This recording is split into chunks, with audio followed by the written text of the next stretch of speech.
Mag-pray muna tayo bago natin basahin para dire-diretso agad. So let's pray. Salamat Panginoon sa umagang ito, Lord, na sa lahat ng pinaranas niyo sa amin at sa pag-ipo niyo ng puso namin, Panginoon, as we also praise you and worship you kaninang awitan. Salamat, Panginoon, dahil patuloy ka nang uusap sa amin. Maski sa awitan pa lang, Panginoon, you are already preaching to us. Ang dalangin ko, Panginoon, na ihanda mo ang aming mga puso, Panginoon. Make our minds and our hearts, Panginoon, a teachable heart sa lahat ng i-reveal mo ngayong umaga sa bawat isa. Panabutin mo nga, Panginoon, ang aming mga puso, gawing matatabang lupa, Panginoon, upang pagtaniman ng iyong salita ngayong umaga. Wala kaming kayang gawin, Panginoon, kundi matili, Panginoon, sa iyong presensya. Umasa, Panginoon, sa iyong power and yung pagkalinga sa amin, Panginoon. We even pray, thank you, Panginoon, for your patience, Panginoon, sa aming katigasan ng ulo, sa aming katamaran, sa lahat ng mga kahinaan. So I pray, Panginoon, bago kami magsimula, Lord, saliksikin niyo pa, Panginoon, yung mga isinisiksik namin kasalanan sa puso, Panginoon, that we are trying to hide, Panginoon, from you. How foolish we are, Panginoon. To even think, Panginoon, that we can hide something from you. And we even keep it in the cleavages of our hearts. So I pray, Panginoon, na yung pinakamaliliit na siksik, Panginoon, na pinaglagyan namin ng aming mga kasalanan, Panginoon. Bunutin mo yan, Panginoon, ngayong umaga. At ipakita, Panginoon, sa amin yung katotohanan kung ano yung aming nasa puso at ang aming nasa isip. Even unknowingly, Panginoon, that we are like that. Kaya, Panginoon, kung maasa kami, Panginoon, that you alone can do that. We can never do that on ourselves, Panginoon. Ito yung aming dalangin, Panginoon. In Jesus' name, Amen. Naiintindihan niyo yung prayer ko. Kasi yun yung naisip paliwanag ng Panginoon sa atin ngayon. Na hindi mo na babasahin yan. Ibahin natin yung ating paraan ng pagpipreach. Okay. Ang title ng ating pag-uusapan, hindi ko alam kung ito yung this is how you actually pinaririnig ko lagi madalas ko naririnig ito. Familiar kayo, di ba? Lagi ko naririnig yan sa mga kabataan, sa the serve, di ba? Pero ang ibig sabihin nun, alam naman natin kung anong ibig sabihin yan, di ba? Deserve. Pero tayo mga Pilipino, mahusay tayo mag-twist ng wikang English and i-adapt sa ating pang-araw-araw na pananalita. Kumbaga, yun yung etymology ng mga words na ginagamit natin ngayon. So, everyone is familiar with this, di ba? Naririnig natin sa ating mga anak, sa ating mga apo, sa kapwa natin, deserve niya, deserve. So, isa sa mga nag-strike sa akin lately is yung ina-open ng Panginoon sa ating mga buhay yung mga lies and deception ng kaaway sa buhay natin na pinaniniwalaan natin. And yung self-deception natin. So marami tayong mga, hindi lang naman ako nagsasalita about that. Sila Raymart, sila Lawrence, sila Kuya Randy, sila Nanay, and everyone else, Kuya Alvin, na nababanggit natin from time to time that we are being lied to, lied on. And we also lied to ourselves. No? Pero, what's amazing doon is we don't consider ourselves liars. Yun yung gustong buksan ng Panginoon ngayon. Kasi kung hindi natin mabubuksan ngayon yun, unknowingly, itinatago natin sa puso natin. Kasi magaling tayong tawag dito, i-excuse yung sarili natin. Kadalasan ganito ang style natin. psychologically, ganito man. Kasi we don't think that we are bad people. Yun yung nature ng tao. We don't think that we are not bad, but good. And kapag ka nakagawa tayo ng kasalanan, we hide it. Not only dun sa mata ng iba, but eventually, pati yung sarili natin, napapaniwala natin na we don't do something na mali. We try to make excuses in our minds, di ba? Sino dito ang kapag ka nakagawa ng kasalanan o nakagawa ng mali sa kapwa niya, nire-replay natin sa isip natin, right? Hindi nyo ginagawa yun? Di normal. First, you have to, kumbaga, sundan natin yung flow ng pag-uusapan natin. And I don't want you to raise your hand. I'm not going to ask you to raise your hand kung ganun yung ginagawa nyo. But I know, kasi ganun din ang mga nababasa ko, and yung unknowingly ginagawa ko din. Once na merong nangyari sa'yo, paulit-ulit nating nire-review sa isip natin. And then, during na nire-review natin yung mga nagaganap sa buhay natin, whether good or bad, lalo na kapag ka-bad, tinatry natin to give reasons in favor of kanino? Sa sarili natin.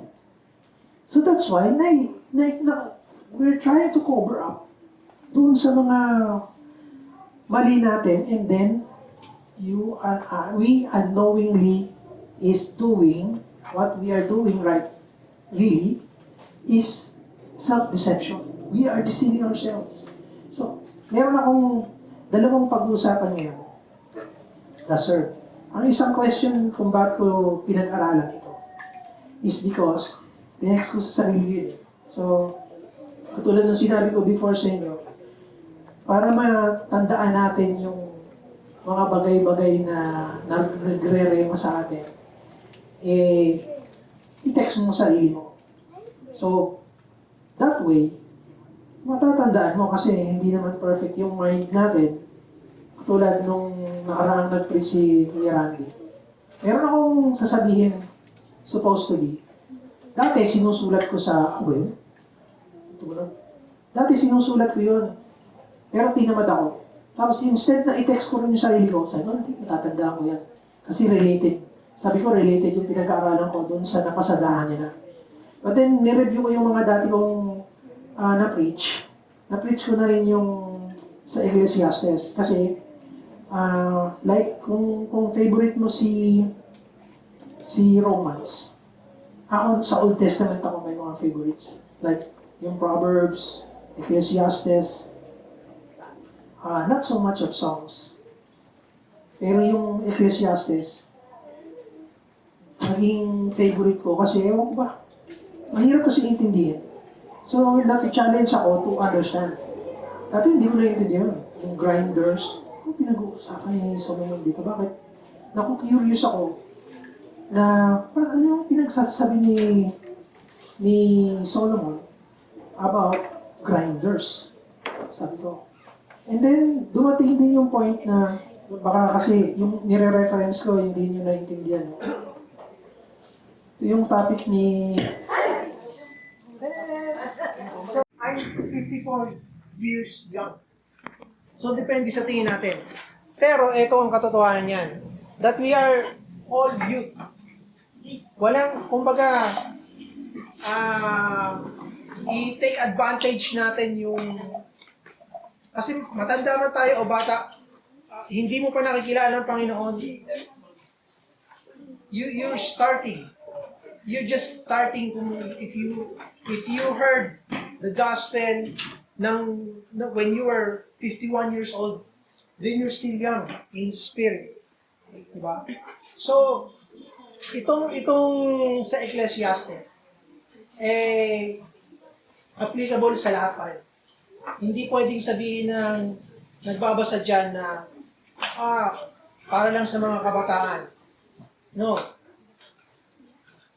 Pinapaalala ni Solomon na while you can, dapat masalubong mo na, saliksikin mo na. Ang sabi niya, di ba, sa Old Testament, if you seek me Truly, if you seek me, you will find me.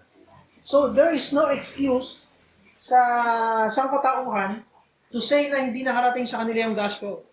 Because if you're not seeking God, nagkalat yung mga religion at mga born-again people preaching the Word of God. Pinakikilala si Jesus. Pero because of yung nangyayari sa buhay natin, we ignore yung plea ng mga Christians na nag-i-introduce sana kung sino si Jesus. So ngayon, sayang no, mas maganda sana kung we have yung convenience ng electricity, ng technology. So nasabi ko sa sarili ko, ano yung nasabi ko kanina habang brown out? That we should appreciate more yung regular na nakukuha natin, na nakakalimutan natin ipagpasalamat sa Diyos. Halimbawa, yung kuryente. Yung convenience ng kuryente, ng ilaw. Tanyo, madilim ngayon. Walang ilaw. Hindi natin na-appreciate dati basta-basta yan. Pero if we just focus on all of the things na ibinigay na ng Panginoon, mas lalo tayo magiging may thankful na heart. Kesa yung ang lagi nating longing is yung wala sa atin. But that is also our nature. Napansin niyo ba? That is our nature. Na hanapin yung nawawala. Which is logical, di ba? May naghahanap ba ng nakikita niyo? No? Which is funny. We're not thankful kung ano yung hawak na natin. And we look for something na wala sa atin. That is our nature. Kaso, kinakailangan natin matutunan o na lalo natin i-appreciate yung meron tayo because we are aware na meron tayo something na wala sa buhay natin. Diba? Yan ba yung mga magulang natin? Lately, marami akong kakilala na namatay. Maski yung barker lang na naging close sa amin, nagbigay ng kalungkutan sa amin, wala na nangungulit sa amin, every time na bibili kami ng pandesal. Yung mapapa-atras abante ng sasakyan. Oh. Namatay. Kapitbahay namin namatay. So, yung pinsan nila Melody, namatay din. Iba-iba ang condition. Iba-iba ang condition ng tatlong taong kilala ko na namatay. Pero isa ang common sa kanila. At magiging common sa ating lahat. Wala kang madadala sa Panginoon na binigyan mo ng halaga dito sa mundong ito.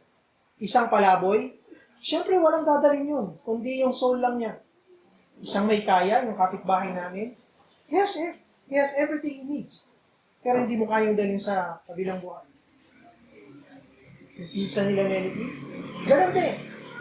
Wala siyang pwedeng wala siyang pwedeng pag-aari dito sa lupa na pwede mong ipagmalaki, na pwede mong dalhin. Naked you are nung ikaw ay, when you were born, naked you will be. Pagharap mo sa lumika.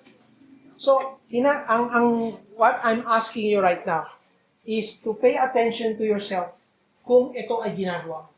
Sayang hindi niyo makikita. So, there are two words na pag-uusapan natin ngayon. Retribution. Sino nakakalam ng retribution? Sino may internet? Gamitin nyo na yung technology. Retribution at saka deception pa. How are they related? Deception. So, pagka nag-on ba ako ng aking flashlight para makita ko? Okay? Yan. Bakit natin pinag-uusapan to? Bakit nais ng Panginoon na mapag-usapan natin itong dalawang bagay na to? Hindi ko talaga yung masusulat, no? Pero sundan na lang natin. Try natin na, lalo na, ngayon mapapractice natin yung pakikinig at saka pag-follow sa takbo ng pinag-uusapan. So yung retribution, sinulat ko dito, no? Hindi ko nga lang ma-enumerate sa inyo. Ang retribution sa Old Testament ay present.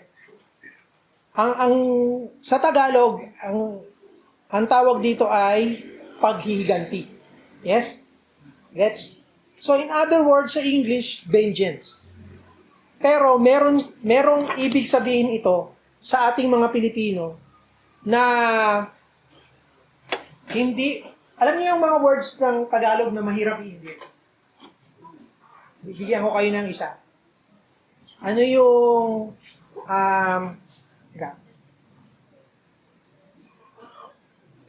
English ng pagganti ng utang na loob? Pagganti ng utang na loob. Di ba ang hirap? I will revenge your... Ang hirap Englishin ng pagganti ng utang na loob kasi pagka inisa-isa mo, yung pagganti is revenge. Sa ibang salita, pero hindi sakop lahat kasi ng yun ang difference ng language. Kaya mayroong Greek, mayroong Latin, may Filipino, may English. Iba-iba rin ang versions ng Bible. It is because yung original text, hindi nako-convey yung 100% na nais na iparating. Like for example, yung Hebrew at saka yung Greek.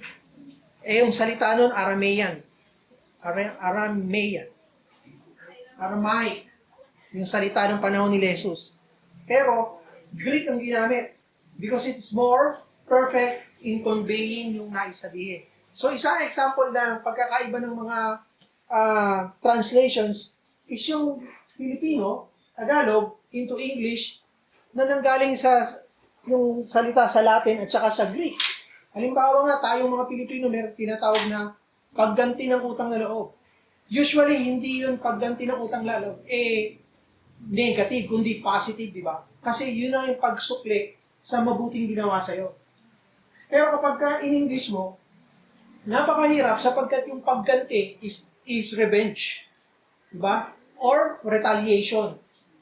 So the closest thing is yung retribution. So ang retribution ginagamit din sa words sa batas. Halimbawa, merong nakagawa ng krimen at napatunayan, you are convicted, let's say for stealing or panloloko, di ba? Maraming nanloloko ng tungkol sa mga pera-pera. So sa batas, ang retribution means to pay for your penalty. So, kasama na sa retribution is yung reclusion perpetua, yung pagkakulong ng habang buhay. Sometimes, may kasabay na pagbayad yon sa daños perjuicios. Nagkakaintindihan tayo no? Sa mga kasi baka mamaya yung generations ko lang yung nakakaintindi sa daños perjuicios. Yun yung pagka naka-perwisyo ka, hindi pwedeng wala kang babayaran. Di ba? Maski sinasadya mo, hindi sinasadya, nagwawalis ka lang. Na itulak mo yung kasama mo, patay. Maski hindi sinasadya yun, may daños perjuicios na tinatawag kasi may naka-perwisyo ka. Pag nakabangga ka ng sasakyan, hindi pwedeng sorry lang lagi. Diba? Pwede kang singilin nung na-damage mo. So, yun yung mga daños perjuicios. So, ganun din dito. Ang paghihiganti o ang pagganti sa utang na loob, ang tawag natin, ang pinaka-closest sa English is retribution. Sa Bible, yung retribution, ang tawag sa Old Testament, law of retribution. Ano yung mga makikita natin na law of retribution doon? Halimbawa, di ba meron tayong program to read the Bible for the whole year? Total, madilim, hindi nila makikita, taas ang kamay na nakakasunod. Maski madilim, walang nagtaas ng kamay. Pero, dadaanan na natin si Job. Di ba? Si Job. Isang example doon ng kind of mentality ng tao, including us, is si Eliphaz, si Bildad, at saka si Zophar. Yung tatlong best friend ni Job. Alam naman natin ang story ni Job. Hinayaan siya, inalaw ng Panginoon na siya ay itempt ni Satanas. Dahil ang claim ni Satanas, kaya ka lang naman sinasamba ni Job, kasi pinagpapala mo siya. So, aalisin natin yung pagpapala. Kanina nagtatanong si Ira, sino ang pinagpala ng Panginoon? Walang nagtaas. Walang nagtawag dito, oo. Yung kumbaga, nagkusang loob na sabihin. Isa lang ang ibig sabihin nito, we are not thankful. Kasi kanina, pwede ka na sanang magpasalamat sa electricity na araw-araw mong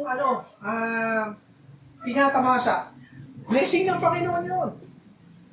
Maski pa natin na, hindi, wala naman kaming aircon eh. Maski na, may electric fan ka. Sa init ng summer, naiibsan yung hirap ng init dahil may electric fan.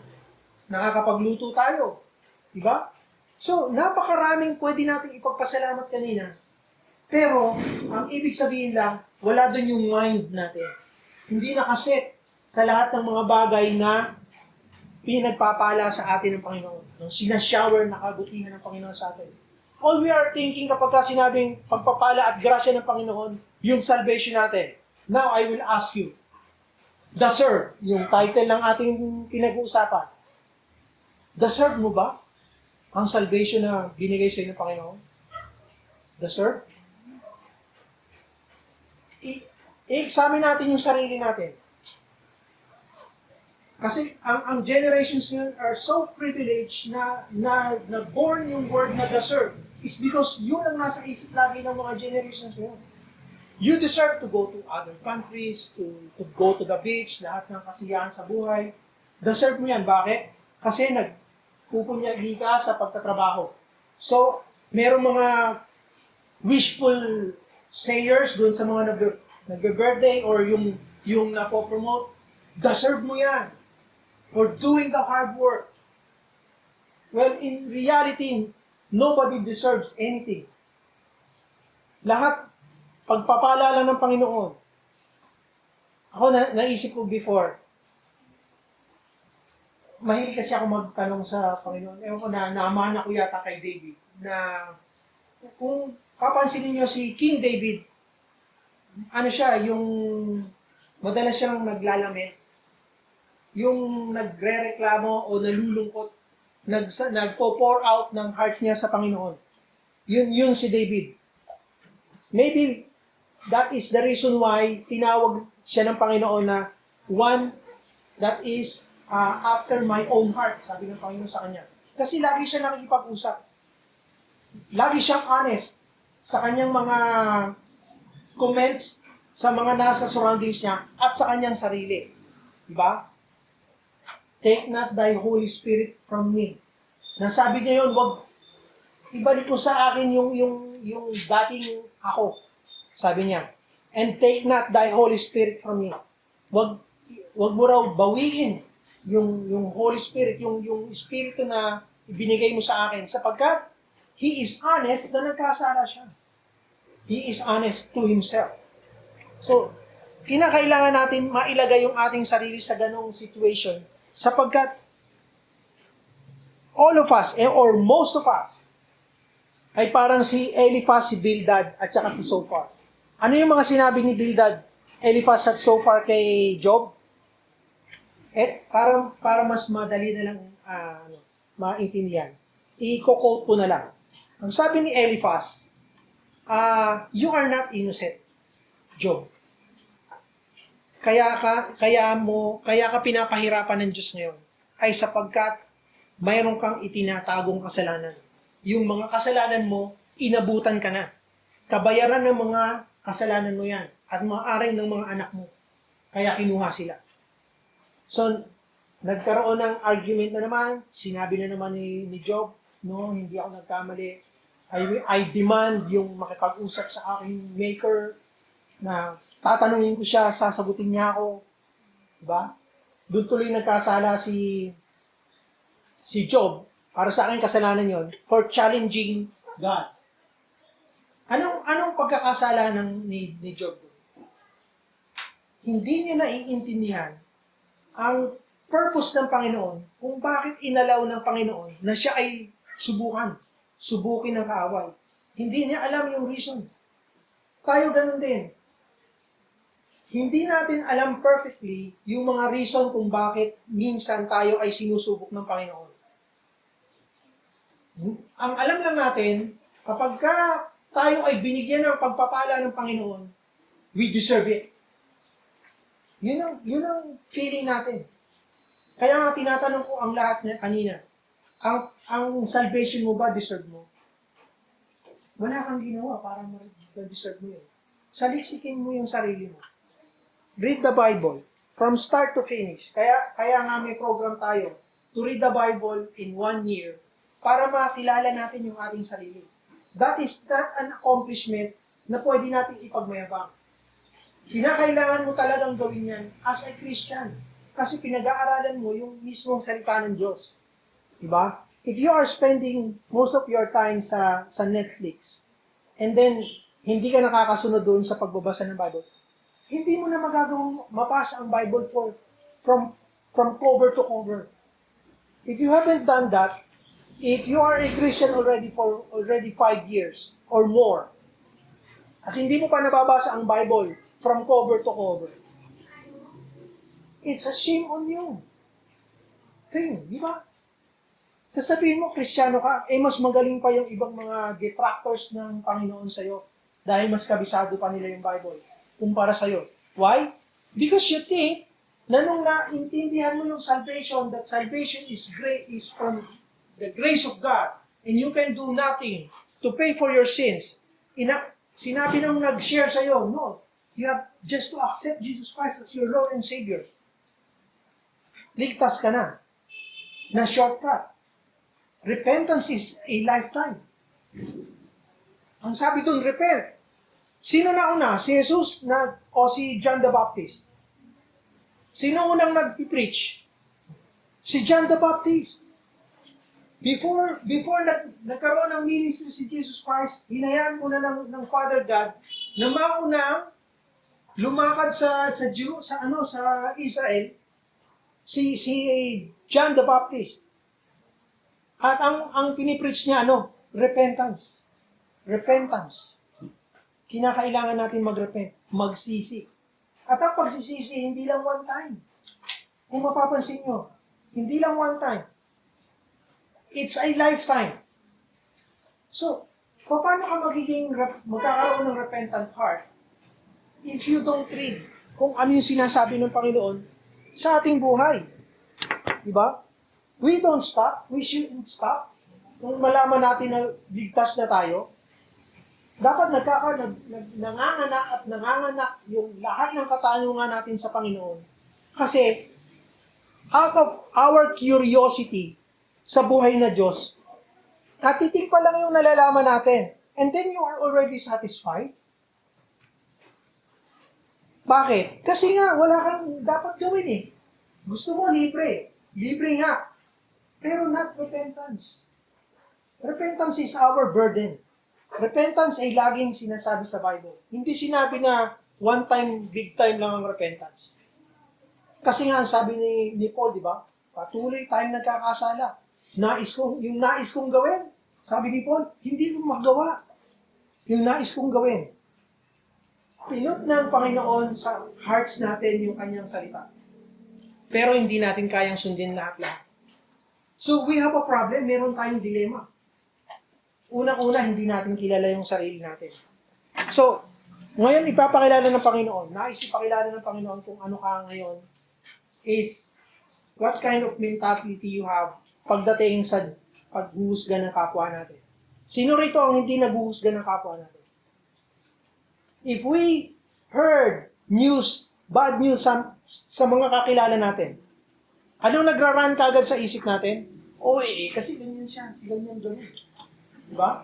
Yun na kagad ang nagra-run sa ating isip. They must have done something to deserve kung ano yung binigay ng Panginoon sa kanila. Yun na kagad. At pagka maganda naman yung nangyari, ang isipan naman ng iba, buenas lang. Swerte. Diba? Pero we don't think na they deserve the good, but we always think na they always deserve the bad things that happens to them. Ang tawag doon sa madaling salita, judgmental tayo. Hindi lang natin ina-accept. Na we judge others kung ano yung nangyayari sa kanila. And unknowingly, we are as bad as those na hindi nakakilala sa Panginoon. Dapat nakakaintindi na, by this time, naiintindihan na natin kung anong klaseng puso meron ng Panginoon. Inoffer sa kanya yung si Salome. Si Salome yata yun, yung babatuhin. Di ba, nahuling nangangalim niya? Hindi ginudge ng Panginoon. Hindi ba kayo nag-wonder bakit ganun ang sagot ng Panginoon? Pero taking away sa equation si Heso Kristo sa story, and then put yourself in that situation, ang gagamitin mo ay ang batas ni Moses during that time. Ano ang sabi sa batas? Babatuhin hanggang mamatay. Malamang yun ang sasabihin mo right away. Because of the way we judge people. At yun yung itinuturo sa Old Testament. That is why it's called yung retribution law. Lahat ng bagay na mabuti, ang sabi ng Diyos sa Old Testament, pag mabuti, pagpapalain, pag masama, the wicked will perish. Maraming cases na binanggit sa Bible, sa Old Testament, yung law of retribution. Kaya minana natin. Bakit? Naging habit na natin yun. Habit na natin. Ganun na yung way of thinking natin. Pero nung dumating ang Panginoon, which is, eto na, yung dispensation na ng grace. Yung Old Testament is dispensation ng law. Ibinigay yung law. Pero anong ginawa ng tao? Yung pinagkatiwalaan ng Panginoon sa, nung i-dispense, o ibig sabihin, ibinigay ng Panginoon yung batas. Anong ginawa ng pinagkatiwalaan doon? Minisinterpret. Hindi nagtanong, nakita niyo ba sa Old Testament na nagtanong sila, nag-inquire, Lord, anong ibig sabihin ng huwag mangangalun niya? Hindi nila verify. Nung sinabi ng Panginoon that the Sabbath day is holy, walang dapat magtrabaho, walang dapat gagawa, hindi verify. Hindi nagtanong. Dapat magtatanong ko yan. If you are really curious, dapat manganganak ng katanungan yung sinabi sa atin. Halimbawa, sinabi nga, keep the Sabbath holy. Kailangan walang nagtatrabaho. If I am a priest right now, nagtatrabaho ang priest during Sabbath. Kasi mag-interpret siya ng mag-sacrifice. So yun lang yung trabaho nila. So kung magiging philosopher ka, Lord, paano yung mga priest nagtatrabaho? They're not honoring your word. Kaya nung dumating ng pagkakataon na nabuhay na ang Panginoong Yesus, anong sabi ng mga Israelita? Merong pinresent kay Heso Kristo. Pilay. Bulag. Mula ng isilang. Pagagalingin. Ready na kagad yung mga teachers of the law para akusahan ng Panginoong Yesus. Ang sabi niya, mas mabuti pa na ligtas mo yung kalabaw mo na na-stuck sa hukay kaysa pagalingin yung isang Israelita na anak ni Abraham. Walang makasagot. Yun ang meaning ng Sabat. Yun ang meaning ng grace. Grace ang nais na ipakita ng Panginoon that God is gracious even during the dispensation of the law. Dapat na ang pagkaka-interpret. Pero ang ginawa ng pinagkatiwalaan ng law, hindi. Sila na nga yung pinagkatiwalaan, misinterpret, gumawa pa ng mga subtitles ng law to their own advantage para pagsamantalahan yung mamamayan. Kaya ang sabi ng Panginoon, nung nabubuhay na siya, sabi sa teachers of the law, you vipers, you brood of vipers. Ahas, sa panahon natin, maski sa panahon natin, kapag sinabing ahas ka, traidor ka, di ba? Hindi masarap sa pakiramdam. Palagay niyo, diniliver ng Panginoon yung word na yon ng hindi pa sigaw. Kasi tinitingnan natin kapag binabasa natin yung Bible, that Jesus Christ is meek, and patient, loving. So iniisip natin nung diniliver ng Panginoon yung words na yun, you brood of vipers. Hindi. Nagpapakita ng emosyon, nagpapakita ng galit ang Panginoon, but that anger is holy. Because He is representing yung anger na naramdaman ng Diyos niya. Na tayo ngayon ganun din. Tayong mga Kristiyano, tayong mga believers ni Jesus Christ, we are unaware that we are judgmental. Ang tanong ngayon, bakit ganito tayo mag-isip?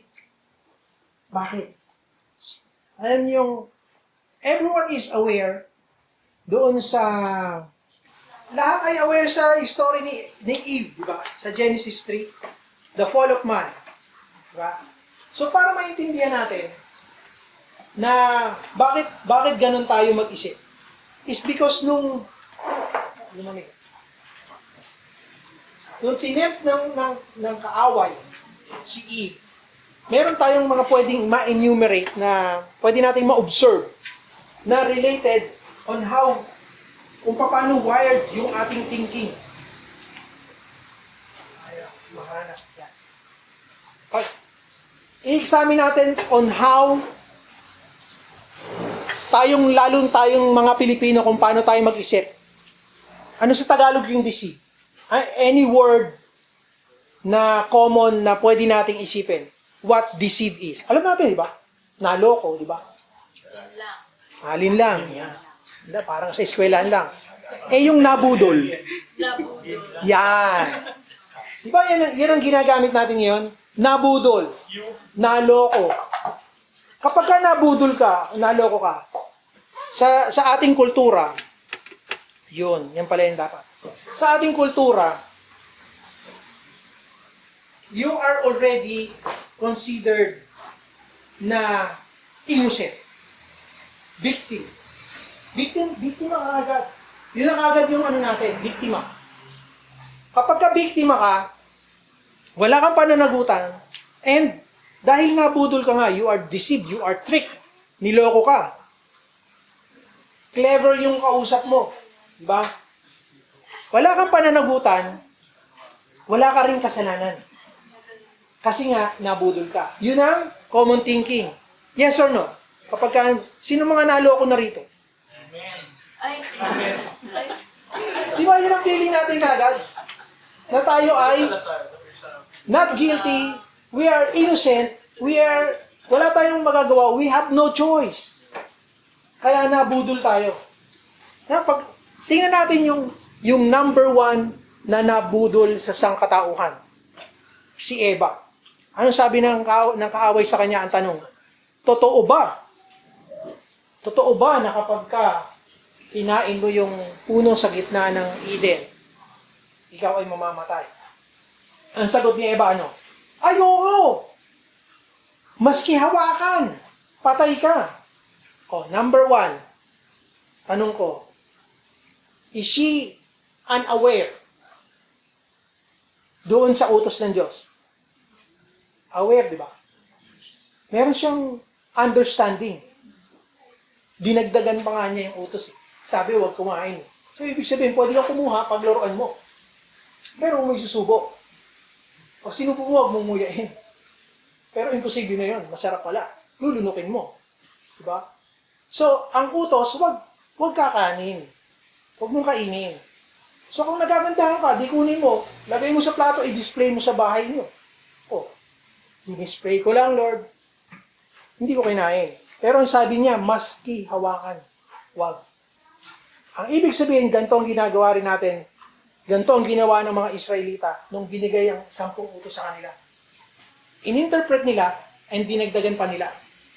Diba? Hindi naman sinabi ng Panginoon na bawal hawakan, bawal tingnan. No? Asan yung puno ng anak ko? Hindi ko titingnan niya. Sabi ng mga priest, huwag niyong titingnan. Mayroong magandang dahilan maaari si Eva kung ba't mas hipuin, dinagdagan niya.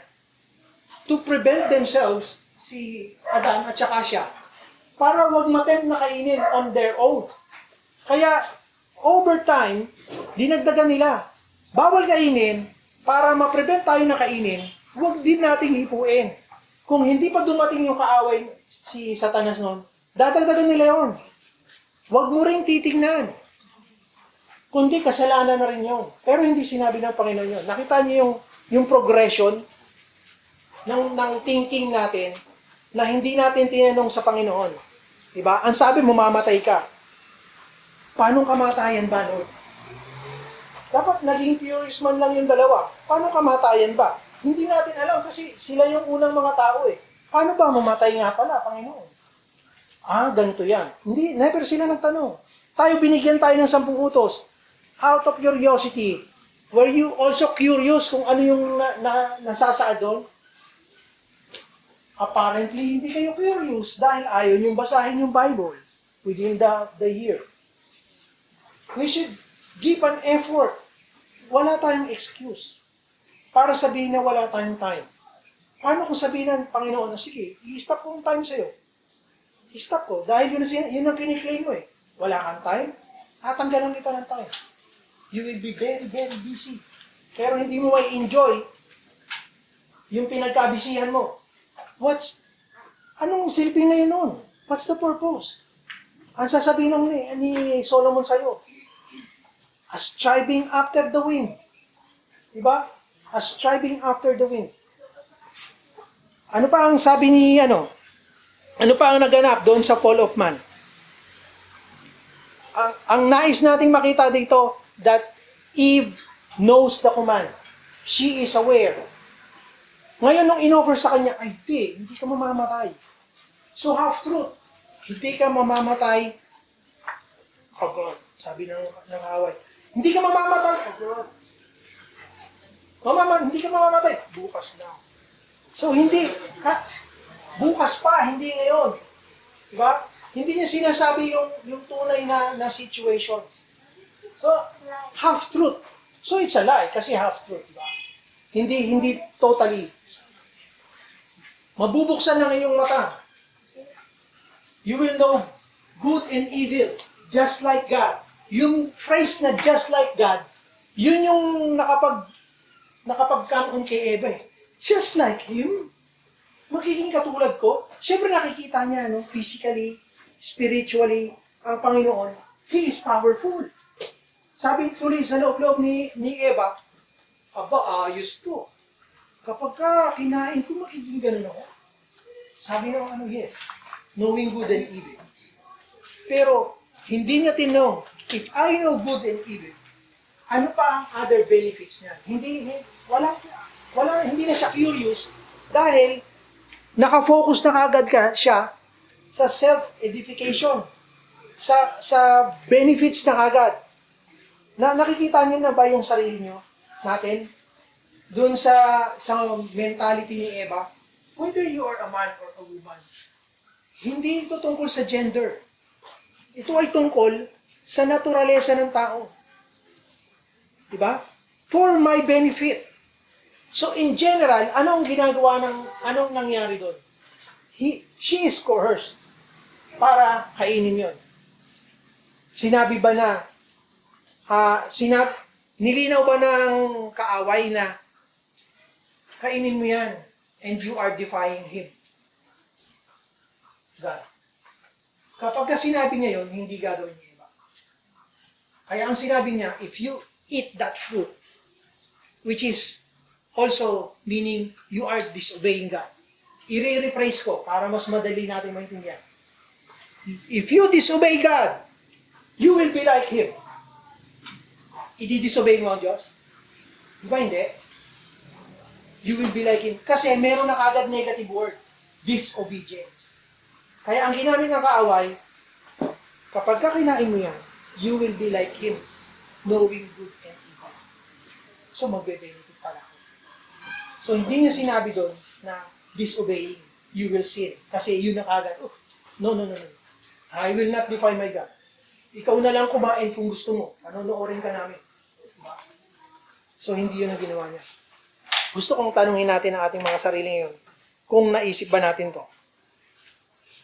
She knows what to do and not to do. Yes? Kung paano niya sinagot yung tanong ng kaaway. She knows. So, ang ibig sabihin, nung tinetempt siya ng kaaway, hindi siya sakal-sakal. Hindi siya pinurse. Tayo ganun din. ganun ang mentality natin. We are given a situation na para tayo ang magdi-decide. Anong ibig sabihin nun? Ang ibig sabihin nun, tayo ay may pananagutan. Yes? Maski nabudol ka, ikaw ay may pananagutan. Maski naloko ka. You are not innocent. Nobody is innocent. Hindi tayo ay nagkasala, maski niloko lang tayo, maski napilitan lang tayo. Because ginamit natin yung free will na binigay ng Panginoon to decide. Wrong, right. Pinili ko, magbe-benefit ako sa wrong, kaya gagawin ko yan. Ito ngayon yung final statement.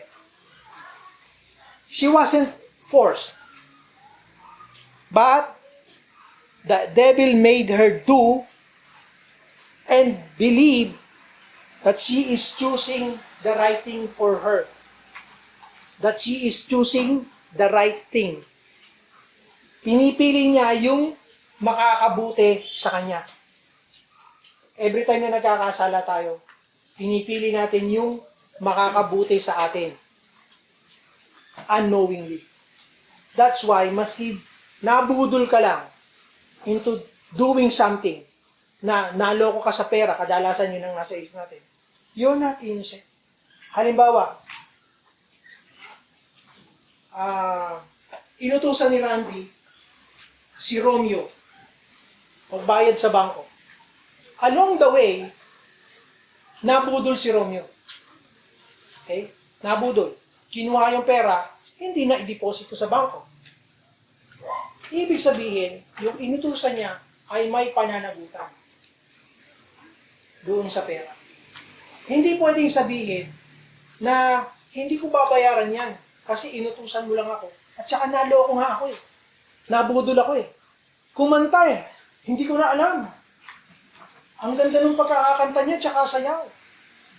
Nagising na lang ako, wala na yung pera sa akin. Nabudol. Na kung anong mahika. Pero may pananagutan ako. Hindi pwedeng sabihin na magiging inosente ka na at wala ka ng pananagutan. Punta tayo sa kasalanan, ganun din.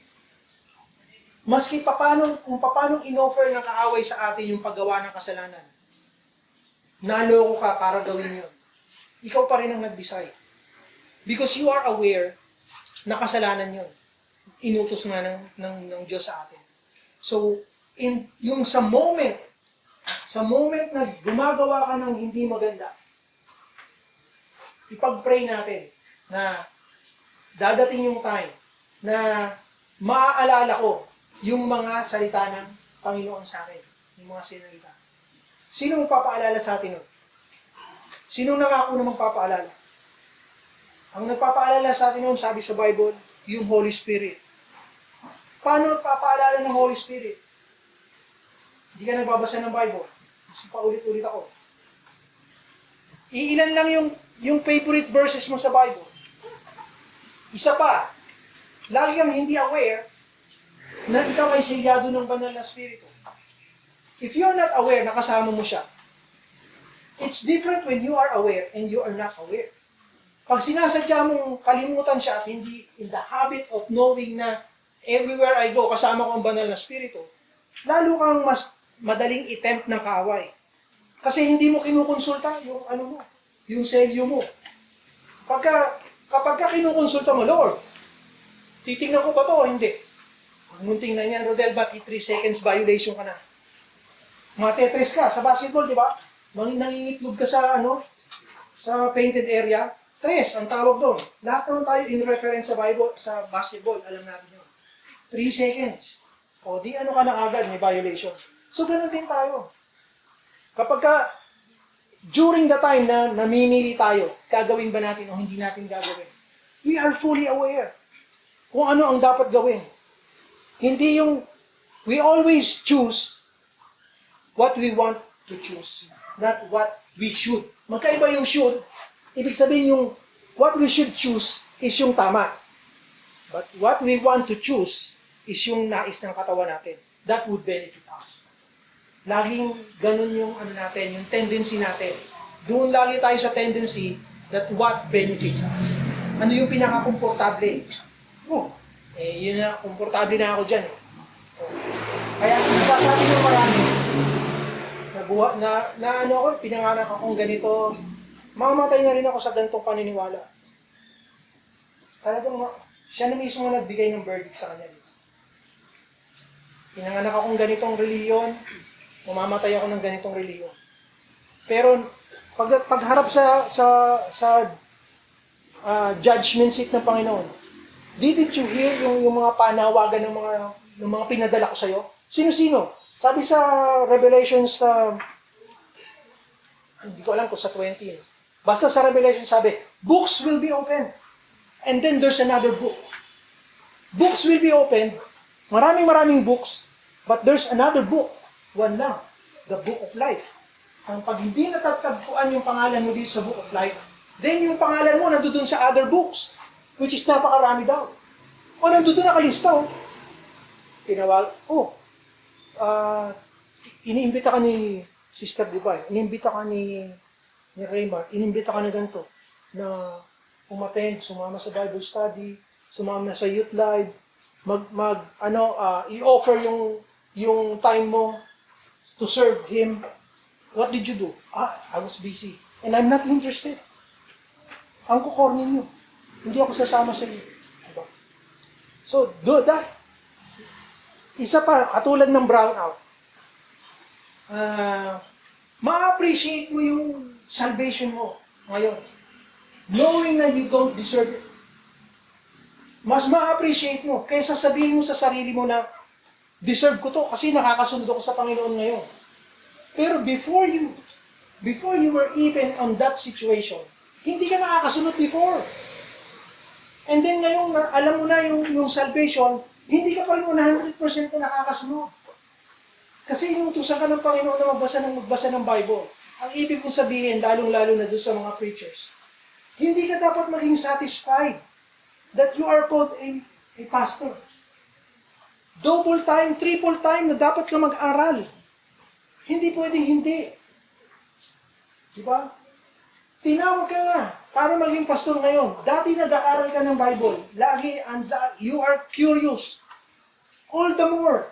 Matudouble, matitriple pa yung curiosity mo dapat. Why? Meron ka ng duty para magpakain ng espiritu ng mga tao.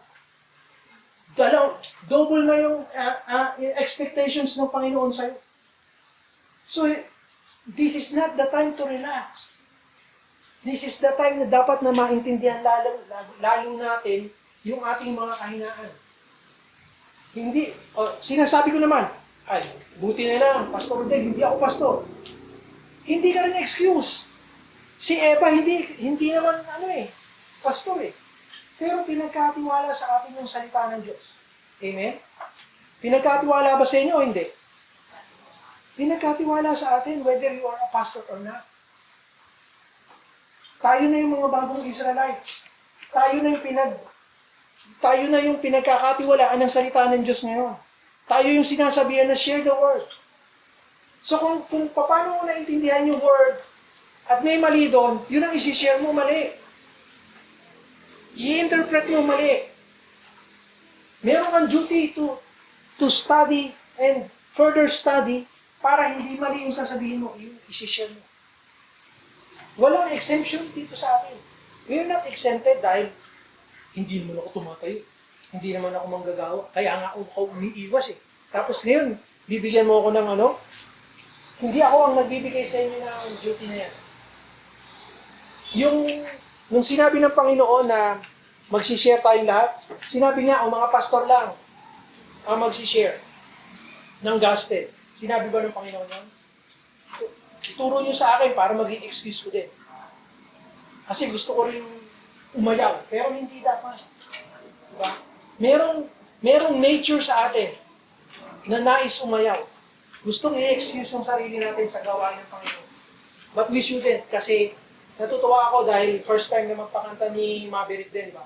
Nakalimutan kong bagitin na isa siya sa mga first time today na tumayo. More of the benefits than yung hirap. Yun ang masasabi ko sa mga nagpapagamit sa Panginoon. First time mo, syempre, sasablay ka ng konti. Nung first time na nag-preach ako, ang dami kong criticism sa sarili ko. Isa na, halimbawa, how do I criticize myself? Pagka gumagamit ako ng mga words na kayo lang, at na-exclude ko yung sarili ko, kinikriticize ko yung sarili ko. Dapat kasama ko yung sarili ko. Dapat kasama. Nangungusap ngayon ng salita ng Diyos, kasama ako sa sinasabihan. First hand lang akong sinabihan ng Panginoon to tell you kung ano yung nais niyo ipahayag na yun. Pero it doesn't mean na exempted ako. Dati ganun ang pananaw ko. Ang mga pastor exempted doon sa sinasabi nila. That's how I feel. Kasi ganun yung pagkakapresent nila ng sermon nila. But then I realized, they're not exempted. Kasi makasalanan din nila ako.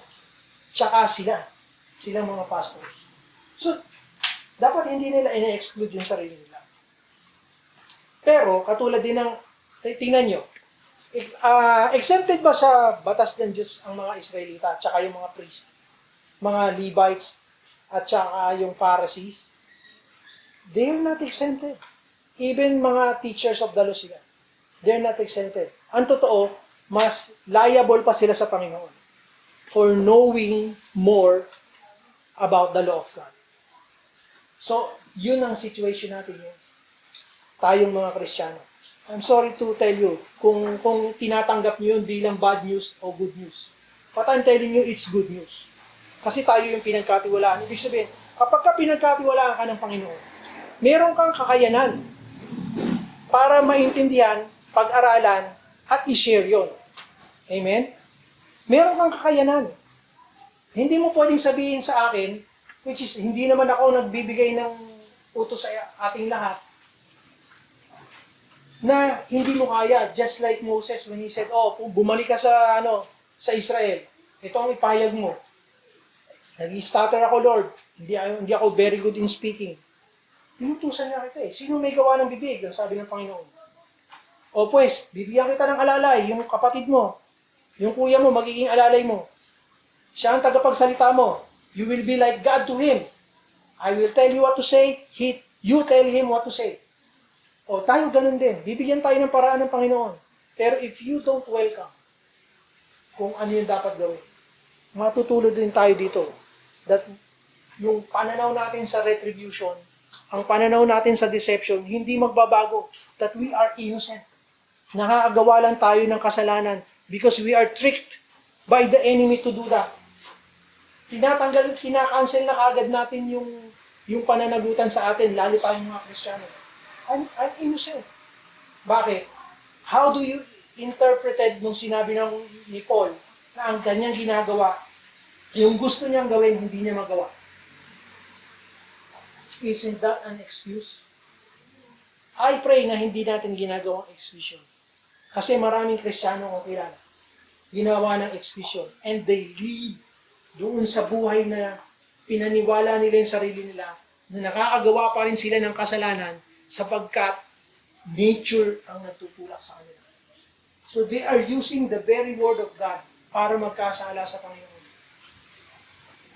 We are studying the word of God para ang direction natin is to perfection. I'm not saying ma-attain natin yung perfection, but the direction is going to that point. Diba? God is pointing to this direction. Pupunta tayo dyan. Pero hindi ka naman willing para pumunta. What are the ways of doing that? Sinasabi rin natin. Mag-aaral ng Bible, magpapagamit sa Panginoon, dito sa harap. Ang kagandahan sa maliit na church versus sa malaking church, hindi ka masyadong mahihiya dito. Mas madaling i-overcome yung hiya. Speaking, kikilalanin, kasi halos lahat tayo dito. We know each and every one personally. Diba? Maski yung mga hindi nag-uusap-usap, magkakilala pa rin. Kaya, ang panalangin ko, lalo pa tayong mas maging solid. Well, for sure, wala na tayong panahon ngayon para groupings. Pero yun ang nais na iparating sa atin ng Panginoon. Na there is something wrong on how we understand yung retribution law at saka yung deception. We are yung understanding natin ng deception is also deceit. Nagets niyo yung yung paglalaro ko ng salita. The way we understand deception is also deceit. Naloloko tayo sa papaano natin iniintindi na tayo ay naloko. Sa madaling salita. Paano natin gagamutin yun? Accept that that's how kung paano tayo mag-isip. And then follow na yung example. Nakita na natin yung example ni Eva, di ba? Hindi natin dapat dagdagan kung ano yung mga nasa salita doon sa utos ng Diyos. We just have to follow. Parang napaka-simple. Ang dali ko lang sabihin, follow what God is saying. Pero, that's the hard part. And isang nakita ko is yung constant repentance. Hindi natin ginagawa yun. Even in our prayers. Lagi tayo nagpapasalamat. Mostly on all the good things.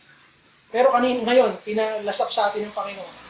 I'm taking away yung kuryente. Are you still joyful na nandito tayo gumagawa ng, kumbaga, ini-execute yung nais ng Panginoon? O nabitin ka sa praise and worship kasi walang drums, walang bass, walang piano? Hindi yun ang idea ng praise and worship. Nung araw ang praise and worship, walang music. And then, sabi ni David, put music on it. Put the harmony, put yung tunog ng lyre. Inutusan niya si Korah at yung mga anak ni Korah. Yung mga first musicians, yung mga first worshipers. And kapag binasa mo yung Psalms, a maskil of the sons of Korah. Maskil means yung parang matalinong paraan ng pag-worship. Ang ibig sabihin ng maskil. Hindi perfect yung pagkaka-explain kasi hindi naman in-explain nung nagsulat what maskil is. Pero ang ibig sabihin nun is yung pagpo-pour out ng wisdom into singing. So, yun ang ginagawa nila Korah ng mga anak niya. Hindi lang si David at si Solomon yung may mga songs at saka may mga proverbs. Itong mga taong to, God has given them the wisdom para mag-create din ng mga kanta, ng mga songs. That's how good yun. Kasi sumusunod sila sa utos. Ang nag-utos sa kanila, una, yung king nila, si David. And then, naging habit na. Hindi nyo ba napapansin lang kung sinasabi yung habit? Kasi, we should create our new habit. Bawa, pagising sa umaga, di ba, yung may habit na tayo. Titimpla ng kape, magpe-prepare ng breakfast, maliligo, magtututbrush, prepare na para umalis, papunta sa trabaho. That's a habit. Ang habit na nais ng Panginoon, idagdag natin yung salita niya. Isa sa umaga, isa sa gabi. Bago matulog, hindi lang magpe-pray, magbabasa ng Bible. I encourage you, simulan niyo lang magbasa ng Bible. Ilang verses lang sa umaga. Ilang verses lang. Tapos, tingnan niyo na naman yung pinost ko, kung ano yung mga dapat basahin. Subukan yung basahin bago matulog, instead na nagbukas kayo ng Netflix. Maski manood kayo ng Netflix, may inaabangan kayo doon, then afterwards, basahin niyo pa rin. Magiging habit. Ibig sabihin yung paulit-ulit na ginagawa niyo. Magiging habit. Hahanapin niyo na ngayon, katulad ko. Dati nagkakamali ako for sending kung ano yung mga dapat basahin sa Bible. Hindi ko nasasama yung sa chat. Kasi hindi ko pa habit. Pero ngayon, automatic na. Maski tanghali ako magising, ang nasa isip ko na agad, anong date niyo? 25? Ano? Webes? 24? Ano ba ngayon? Ano ba yung dapat na ipadala ko? Kasama na sa routine. Habit is routine. So, magiging routine na ng buhay mo na hahanapin mo na yung pagbabasa at aaral ng salita ng Diyos kapag ka everyday mo na ginagawa. So, magiging habit mo na. Maski hindi na sabihin ng pastor nyo, mabasa ka ng Bible. Nako, parang kumbaga, hindi mo na kayang ialis sa bibig mo. Maski idura mo, nandoon pa rin sa bibig mo. Yun ang ibig ko sabihin. Yung salita ng Diyos, hindi mo na maaalis sa iyong labi sapagkat lagi mo siyang binabasa. Lagi mo siyang binabasa. It becomes a part of you. That's habit. That is routine. Yun yung ini-establish natin. Subukan nyo lang sundin yung sinasabi ko. Because hindi ako magbe-benefit doon. Maybe indirectly magbe-benefit ako. Kasi sooner or later, baka mas magaling na kayo. Which, kumbaga, mas papalakpak ako. Diba? Mas maiging maraming mahusay sa Bible. And that is what I call intelligent faith. Yun yung pinipreach ko sa ating lahat. Intelligent faith. Hindi tayo madaling manloloko. Maski merong mga gumawa pa ng miracles. Ang sabi sa Revelations, powerful miracles ang gagawin ng kaaway. To deceive the elect. To deceive the elect. Sinong target? Tayong mga pinili ng Panginoon. Tayo ang gustong lokohin ng kaaway. Kasi yung iba, naloko niya na. Diba? Naloko niya na yun eh. Sino ang target niya? Tayo. Tayo si Job. Tayo pinag-iinitan. Si Job pinag-iinitan ng kaaway. Pero huwag tayong matakot kung tayo ay gumagawa na nakakasunod sa Panginoon. Pag-iinitan tayo ng kaaway. Pero ang sabi sa Corinthians, di ba? He also will make a way out for us kapag hindi na natin kaya. That's how powerful. Alam niyo sabi sa Revelations 20, sa Thessalonians, in the presence of Jesus Christ, by His breath, tinalo niya si Satanas. By the mere presence of Jesus Christ, sa pagbabalik niya, by His presence, tinalo niya ang gawa ng kaaway. By His breath, ibig sabihin by His word. So dumating na lang ka ng Panginoon, nahahawi lahat ng kasamaan. Sinong matitira sa palagay niyo? Tayo dapat yun. The enemy will try to deceive us. Ang nakakatakot doon, sa Revelation, kasi powerful miracles and wonders. Kapag ka madali kang mauto, nakakita ka lang ng dancing sun at saka dancing stars. Miracle ng Panginoon yan! Alam niyo yung miracle ng Panginoon? Kapag ang tunay, the difference between the true miracle na gawa ng Diyos at saka gawa ng kaaway is it benefits us spiritually. It points to Jesus Christ. That's the true miracle. If it's taking away the glory of God, like the dancing sun or something na mga images na nag-form sa clouds, it doesn't have to do anything about our salvation. That is not true miracle. That is not true miracle. The true miracle is pointing to Jesus Christ. Repentance ng heart, kung magre-repent yung heart natin, kung mababasag yung puso natin at ma-realize natin kung gaano tayong yung pangangailangan natin sa isang Savior. That is the true miracle. Anything na makikita natin ganun, yun ang gagawin nating demarcation line. Does it benefit me in Him? Kaysa yung, ang ganda tingnan, na natatouch yung emotion ko. Maski sa mga songs ng mga sumisikat ngayon, kung hindi magbabago yung buhay natin, kung hindi mag-i-improve, that is not a miracle. That's just touching yung emotions natin. Ganon din yung ang strategy ni Satanas, even from the start. Tinitingnan yung kinang. Tinitake away niya yung glory ng Panginoon. Dinadivert niya. Pinupunta niya pa yung attention dun sa nais ng puso natin. So, why are we discussing this? To know us better, ourselves. Amen? Yan yung, hindi ko na nga lang inisa-isa yung mga verses na nandito sapagkat maaaring nabanggit nyo, no? Nabanggit ko, Genesis 3, supposed to be, i-discuss ko pa yung an eye for an eye. Kanina pinakita ko yung an eye for an eye. That is just to prove na in the Old Testament, yung paano tayo mag-isip ng retribution, paano tayo nagiging judgmental. It is because doon sa mga batas ng Old Testament, that yung directionally, yun yung naituturo sa atin. Unintentionally, gano'n natin sila iniintindi. Na kapag ikaw ay masama, pupuksain ka ng Panginoon. In the end of time, magkakaroon ng total retribution. Bawa, sa Proverbs, marami sa Proverbs na binanggit about yung wicked will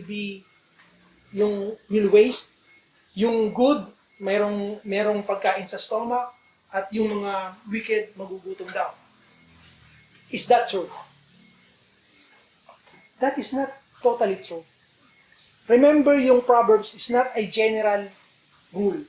That is not a book of promises. Hindi nangangako ang Panginoon through Proverbs. That is a general truth in life. Ulitin ko, general truth in life, ang book of Proverbs. That is not a book of promises. Hindi pinapangako ng Panginoon na kapag ikaw ay naging mabuti. Pero, what it teaches is for us to choose correctly. General truth in life na eh. But it doesn't mean na kapag nagawa mong lahat nun, ikaw ay yayaman, uunlad, ikaw magiging sikat, hindi ka na magkakasakit. Anong sabi ni Solomon? I see something under the sun na ayaw niya. It's because the righteous is getting what the wicked deserves, while the wicked gets what the righteous deserves. Kaya ako siguro na ano yung word na deserve. Kasi sa mga binasa ko, ang daming words na deserve. And that is how we feel also, that we deserve yung salvation at saka mga benefits na binibigay sa atin ng Panginoon. Si Solomon na nagsabi. Meron pa nga siyang, may mga panalangin pa nga sa songs na hanggang kailan, Panginoon, na isasara mo ang iyong mata sa nagaganap sa bayan ng Israel. Ang masasama, matataba sila.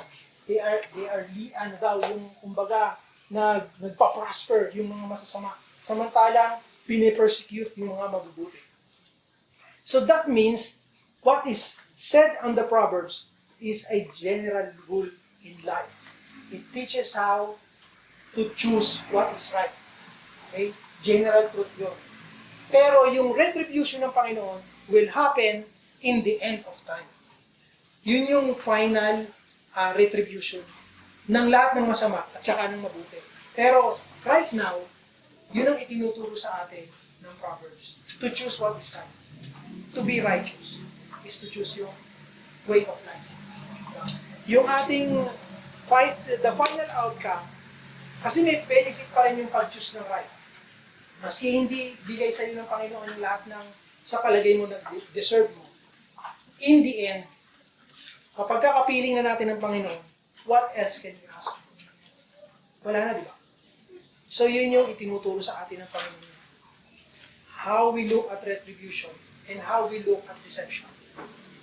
Now that you know that we are deceived, nabudol tayo, it doesn't mean, stop thinking about yourselves na you are innocent at wala kang pananagutan.